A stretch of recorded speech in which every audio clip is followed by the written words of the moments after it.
The story you are about to hear is either one of myth or of exceptional reality, perhaps a combination of the two, perhaps born out of the delusions that any man might suffer when taken from his ordinary life and subjected to an unfamiliar and hellacious environment that pushes both his body and his mind to the breaking point, where shadows become ghosts, where stray animals become monsters. Whatever the case, the men who might have assured us that what they saw was indeed real and not a figment of imagination, they are now gone, and all we are left with is a story. The story of the Hound of Mons.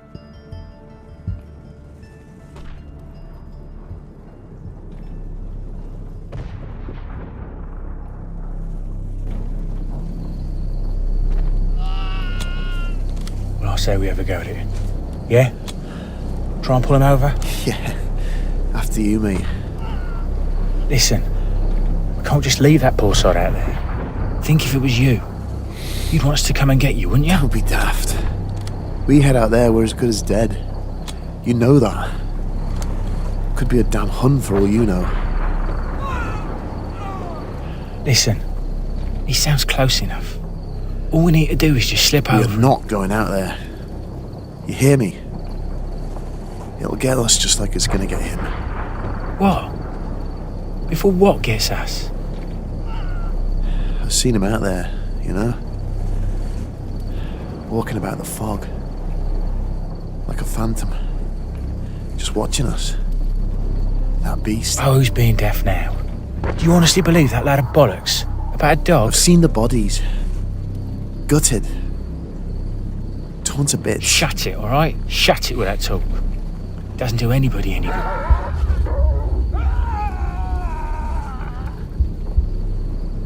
Hey? Christ. You got first watch, yeah?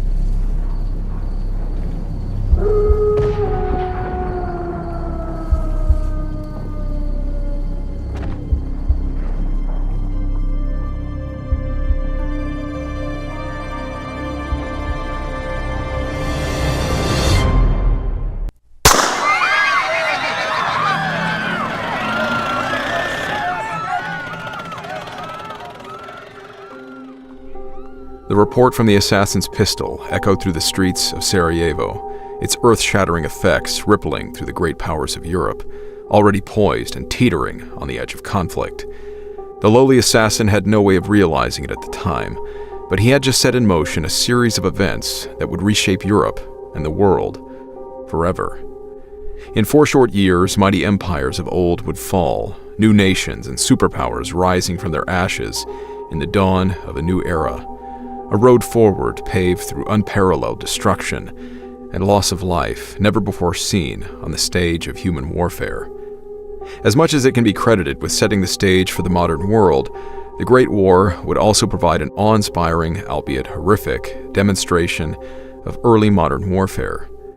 Machine guns firing hundreds of rounds per minute could wipe out entire companies in seconds. Poison gas, drifting with eerie indifference across the battlefield, burned men alive from the inside, leaving them to heave, gag, scream, and vomit in the midst of the enemy's advance. Despite being in their technological infancy, airplanes would soon be converted into machines of war, hunting the clouds over war-torn lands. Fleets of massive, proud dreadnoughts sailed the high seas, whilst submarines stalked them in the depths. Targets of all sorts were on the table: troop formations, factories, supply convoys, and civilian epicenters. It is industrialized killing on a scale never before encountered in the realm of human conflict, the birth of modern warfare embodied by steel and blood. While fighting raged on the front lines, thinkers, draftsmen, engineers, and doctors on both sides of the warring parties were in a continual race against time to provide their fighting men with the latest, more effective weapons to bring to bear against the enemy. A continual flow of new weapons and machines would make their way into the hands of soldiers, sailors, and airmen of the Allied Entente and Central Powers, each new arrival prompting a fresh wave of death to sweep the front. Indeed, men would ride into the war in 1914 on horseback, only to ride out of it on the backs of tanks in 1918. In the midst of this arms race, an eccentric German scientist set into motion the plans for a prototypical biological weapon to unleash upon the Allied powers of France and Britain. This weapon wasn't a form of poison gas, nor was it in the realm of some sort of weaponized disease or virus. No, the idea that this scientist had, a man by the name of Dr. Gottlieb Hochmuller, was one that would push the very limits of known science, both technologically and ethically. Much like any other vehicle of the war, Dr. Hochmuller's weapon would require two primary components, a vehicular chassis and a pilot to take command. The machine itself needed to be robust, fast, agile, and strong. Hochmuller's machine, however, would not be one of oil and steel. His would be of flesh and blood.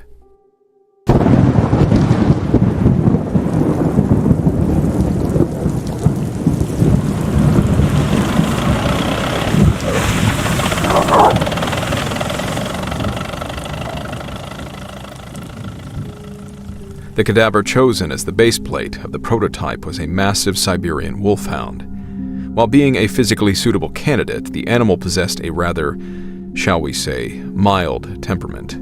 Not the ideal option for anyone in the market for an attack dog. Hochmuller had a remedy in mind, however. This machine still needed a pilot.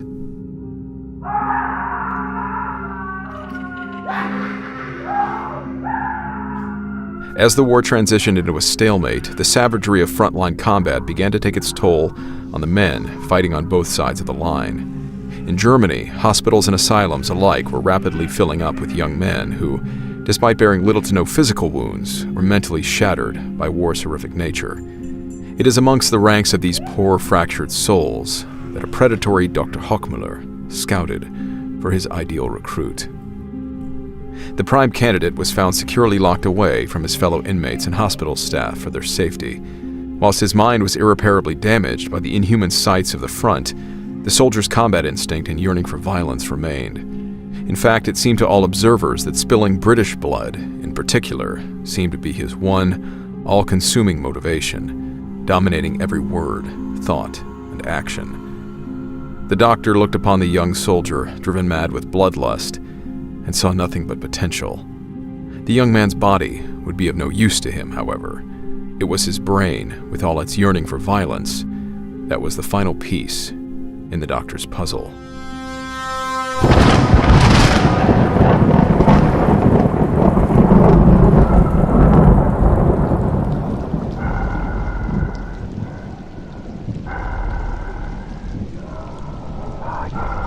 Breathing is stable. Good voice. How would you listen to those lungs? My, good. Can he hear us? Müller? Müller? Can you hear me? Come towards my voice, lad. Guten Himmel. Good man, Müller. Good man. Do you recognize your name? Does Müller ring a bell? Avi? Sure, he's alright. Doesn't sound too good. Come, it's the lad's first breaths. My dear August, we must be patient, yes? I know this is a bit of an adjustment, my friend. I apologize. My God, if you could see yourself. Strong, fearsome, formidable. I think we could do something about the odor. I realize he's a dog, but... Sorry I asked. Save that energy for the British. What fear you will inspire, I wonder.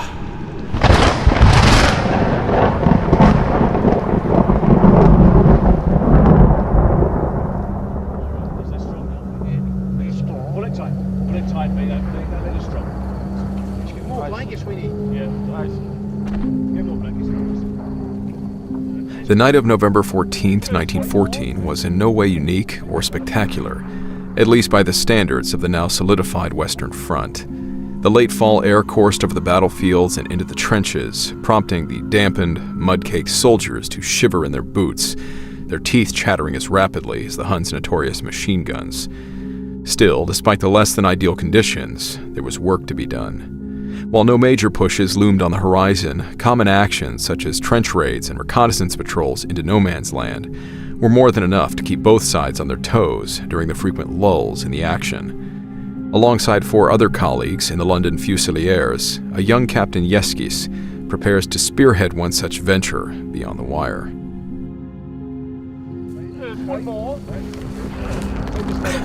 All right, lads. This isn't our first dance.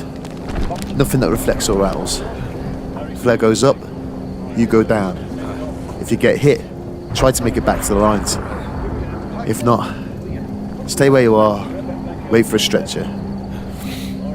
Any questions? No, sir. Right then. Let's get on with it. And so they went, one by one, over the top and into the looming darkness, never to be seen again.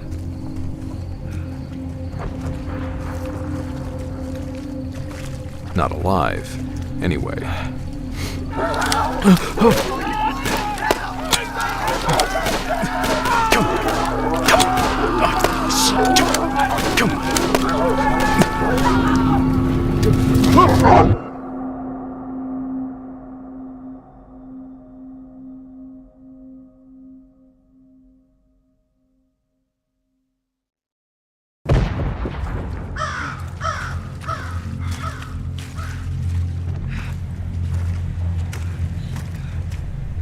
For several days, nothing was seen or heard from the captain and his patrol. Many speculated that, like many patrols that had ventured into the void between the lines, the men had simply fallen to any number of perils: snipers, artillery, machine guns, parties of enemy soldiers. None of those, however, could account for the truly horrific fate that befell Captain Yeskis and his men. It was another patrol that found them, or rather, what was left of them. Oh, God almighty. Sir, up here. Have a look at this. What is it? Down there. Oh, bloody hell. What you suppose happened to him? That looked like machine guns doing to you. More like artillery. Maybe. Sir, you think that's Captain Yeskis and his boys? I can't tell. All 5 men had been brutally mauled, their throats and bodies shredded, not by bullets or shrapnel, but by the razor-sharp claws and teeth of a bloodthirsty beast.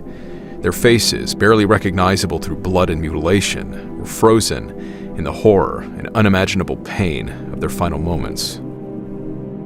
An overwhelming feeling of dread and foreboding swept the British lines near the Belgian town of Mons.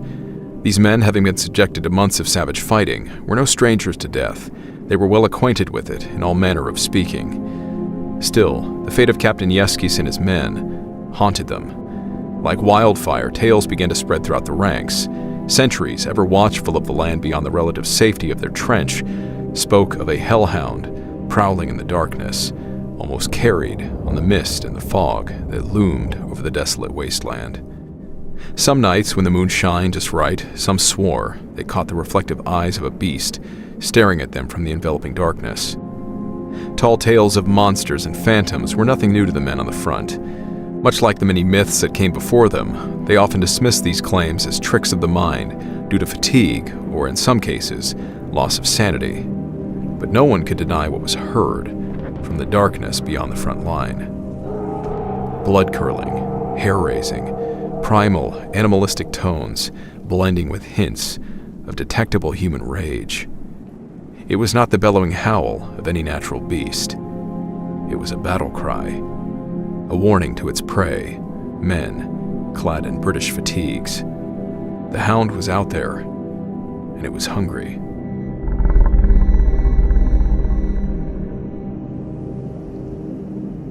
As the British and their German adversaries spent the days trading gunfire, artillery, and, if wind carried sound just right, the occasional insult, the nights belonged to the Hound. Patrols sent into no man's land under cover of darkness were wary of the supposed danger that stalked them in the night.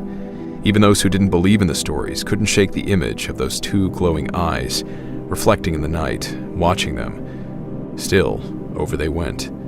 More often than not, it seemed, they never returned.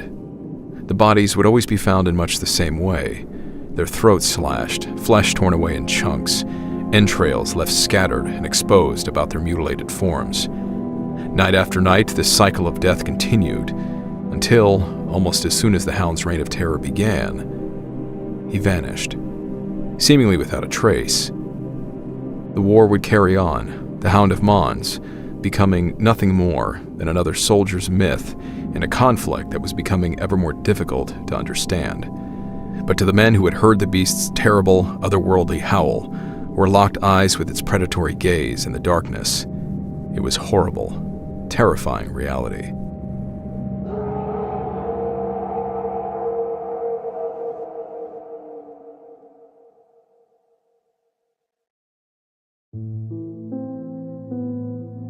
The Hound of Mons has found itself a comfortable home, nestled in the vast catalog of wartime myths and legends spawned from the battlefields of the First World War. From spectral armies of medieval archers, bands of cannibalistic madmen lurking in no man's land, to ghostly encounters of fallen comrades, there are few paranormal stones left unturned by the men who witnessed the war's carnage. Plenty of these claims can be chalked up to one reasonable explanation or another. After all, the human mind under such physical and psychological distress is capable of drawing some odd, oftentimes terrifying conclusions. So what of this supposed Hound of Mons? Is it yet another frontline myth? Or was some sort of inhuman weapon truly unleashed upon the British in 1914? It doesn't take an awful lot of digging to find that no official documentation or written reports cite the existence of such a creature on either side of the conflict. In fact, the first mention of the tale didn't come until 1919 from a Canadian veteran by the name of F.J. Newhouse. His fantastical claims were, understandably, met with widespread skepticism. Further skimming of official British military records will yield no evidence of a Captain Yeskis serving with the London Fusiliers, and likewise, no German documents seem to mention the works or existence of a Dr. Gottlieb Hochmuller. Newhouse was adamant that he himself had seen documentation proving the existence of Hochmuller's experiment. However, said documents have conveniently never surfaced. Still, without even delving into the official history, there do exist other, more grounded theories. The first culprit that often comes to mind would be that the supposed Hound of Mons was nothing more than a common wolf. Western Europe was indeed no stranger to large populations of these incredible predators, boasting large populations around the time of the 15th century. However, continued, oftentimes hostile encounters between wolves and humans led to a concerted effort throughout much of the continent to wipe out regional packs. In Belgium, where Mons is located, the last wolf was thought to have been killed in 1898, over 15 years before the Great War began. Some other corners of Europe, namely England, have wiped out their respective wolf population as early as the 16th century. In recent times, wolves have begun to make a small comeback on Belgian turf, with two small packs of around 10 to 12 strong thought to be active in 2022. Taking into account the migration of these animals combined with the general hit or miss accuracy of early 20th century documentation, is it possible that Belgian wolves endured beyond their supposed extinction in 1898? A young British soldier, having never seen such a powerful predatory canine on his home island, would no doubt be taken aback by the sight of a massive dog wandering about in no man's land, or be shaken to the core by its eerie trademark howls in the night. And with plenty of fresh meat in the form of fallen comrades being in no short supply, the Hound of Mons is an oddity in the realm of battlefield myths. While it is admittedly an absurd premise, it offers a unique insight into the minds of the young men who witnessed the war's unrestrained brutality. The soldiers of the Great War, many of them quite literally children, were immersed in an environment so cold, unfeeling, and inhuman that the very reality they were presented with was in and of itself surreal to the point of incomprehension. The human mind, fatigued and fractured by the soul-taxing nature of combat, will attempt to make sense of it all, anything to rationalize the hell going on around it. Shadows in the fog take the shape of demons, specters, and beasts. Flesh torn by bullets and shrapnel are the work of predatory fangs and claws. While the story of the Hound of Mons may be nothing more than a work of fiction, the potential sentiment behind it may very well ring true. That in the face of war's hellish reality, the mind will see what it wants to see. Lingering, watching, waiting, hunting in the land beyond the wire.